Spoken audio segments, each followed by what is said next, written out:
Hello everyone, welcome to my mini vlog. আর আজকের ভ্লগটা বুঝতেই পারছো 11 তারিখের ভ্লগ। আর এই ভ্লগটা আপলোড দিতে আমার একটু বেশি দেরি হয়ে গেল। যাই হোক, এটা সেই পার্টেরই সেকেন্ড পার্টটা, যে পার্টে আমি দিদির সাথে কলকাতাতে এসেছিলাম। তো এখানে আমরা সকালে উঠেই ব্রেকফাস্ট করতে বসে গেছিলাম, আর এদিকে ব্রেকফাস্ট করে নিলাম। তো ব্রেকফাস্ট করতে করতে দিদি চলে গেলো এক্সাম দিতে। আমার কিছু কাজ ছিল, সেগুলো সেরে ফ্রেশ হয়ে এদিকে লাঞ্চ সেরে নিলাম। আর লাঞ্চ করার পরেই দেখো আমরা রেডি হয়ে গেছি। রেডি হয়ে আমরা বেরোচ্ছি একটা জায়গাতে, তোমরা দেখতেই পাবে আমরা কোথায় যাচ্ছি।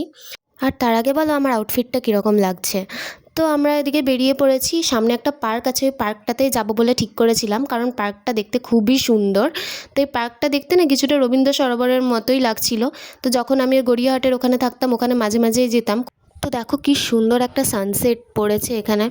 আর এই সানসেটের মধ্যে আমি তো ছবি তুলবো না সেরকমটা হবে না, অনেক অনেক ছবি তুলেছি। তো ওখানে কিছুক্ষণ ঘোরার পর আমরা এসেছিলাম এখানে, সামনেই মানি স্কোয়ার মল ছিল, মলের মধ্যে। তো কিছুক্ষণ বাইরে বসার পরে মলে ঢুকলাম। আর মলটা দেখো, ওরা পয়লা বৈশাখের জন্য কত সুন্দর সাজিয়েছে।